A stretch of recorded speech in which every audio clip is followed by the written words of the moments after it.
So in this video, my plan is to break down all the myths and misconceptions about Google Stadia, so new users get a quick and fast rundown of what to expect if they are interested in this cloud platform.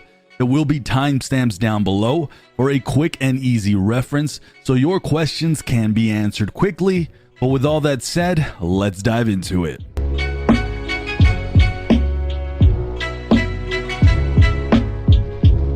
Please hit that like button to support this video so we let others know looking for this information, so that way they can find it easier. Consider subbing to this channel for more Stadia news and coverage, and feel free to comment down below with your thoughts on how we can help new users get better acclimated to Stadia if you're a Stadia vet.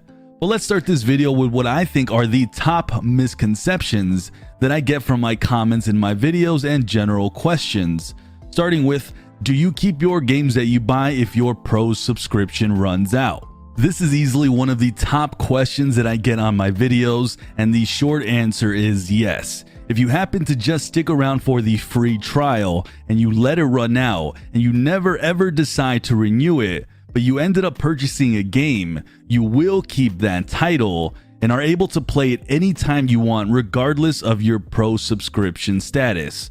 Not only that, but if you happen to never ever renew again, but you decide you like a game on Stadia's store and you end up buying it, it will be permanently in your library forever, and you don't need to pay any monthly fee to play with others online if there happens to be an online component to that game you bought.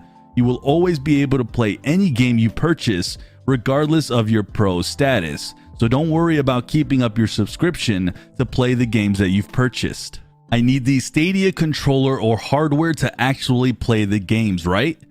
No, you don't. That is the beauty with Stadia. You don't need to make any form of investments whatsoever. You can play almost off any Chrome browser or off your cell phone or computer or laptop. Hook up any controllers you have to your screen of choice, whether that is a PS4 controller, Xbox, even Switch Pro controllers work, or the off generic controllers you can buy on Amazon, and you will be able to play with whatever you have. Or what if you're a PC player and you're more comfortable with keyboard and mouse? Well, almost all games support a keyboard and mouse on Stadia, so even if you don't own a gaming controller, you don't even need that. This also extends to the Chromecast Ultra, as this is not a piece of hardware that is needed at all to run Stadia. You need blazing fast internet to run Stadia. Actually, you don't. You need the minimum requirements, as I probably by now have heard from hundreds of people who have reported to me that their internet speeds run Stadia at the minimum requirements. 10 megabits per second gets you at least 720p 60 fps, 20 gets you 1080p, and 30 to 35 will get you 4K. I've even gotten multiple reports of people who can even play off their 4G LTE network, though that will be spotty. If Stadia happens to not run well with the speeds you have, and you do meet those requirements, check my link down below to make sure you troubleshoot as much as you can on your end before giving up, or join my Discord, as the community is very helpful in troubleshooting problems. Is Stadia a Netflix for games? Stadia is not a Netflix for games. It features a storefront with games you can purchase that you keep in your library, no different from Steam or Epic Games or the Xbox Store. It features a Pro subscription that will give you free games that you keep in your library as long as you keep that Pro subscription renewed. The amount of games you get on a monthly basis varies from a minimum of 2 to 3 games that get added on top of your existing library of your current Pro subscription. At the time of this video, 12 games are available for free.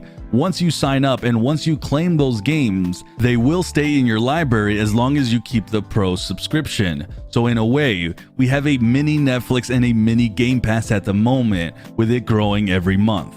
Stadia's prices on games are more expensive than everywhere else.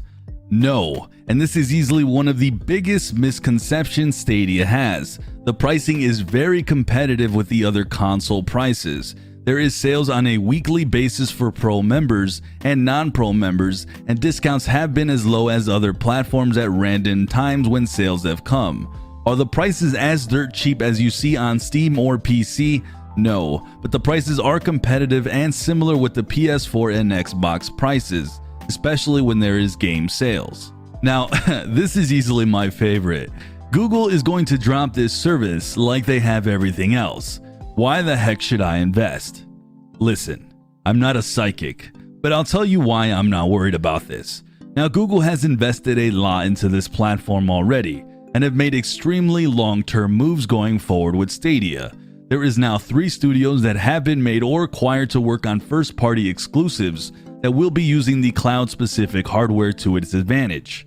Not only that, there is a track for 120 games to come in 2020 alone, as well as it's been reported they are on track for at least 450 games to come to Stadia in the next few years. On top of that, they've also come up with excellent programs to invest monetarily for indie developers to port their games over and make games on Stadia.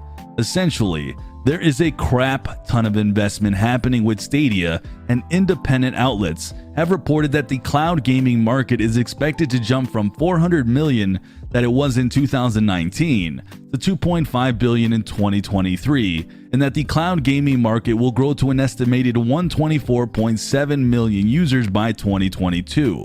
So you can see why I'm personally not worried about this, but like I said, I can't see the future.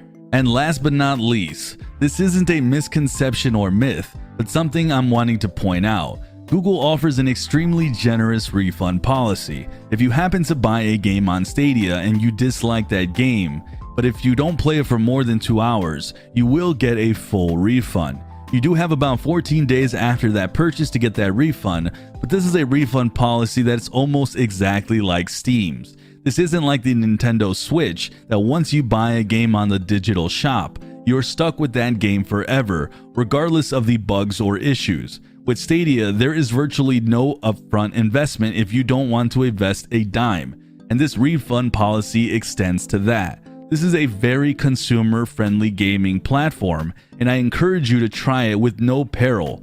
If you want to try the latest and brand new game, you can do it risk-free and ask for a refund and get it right on the spot, which has been my personal experience.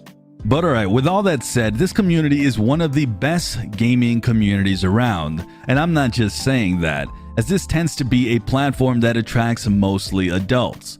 So feel free to help other new Stadia hopefuls in these comments and in my Discord, where we can continue to help others who are interested in the future of cloud gaming and joining this Stadia ecosystem. Add your own myths and misconceptions down below, and if you're new to Stadia, feel free to ask a question down below or in the Discord.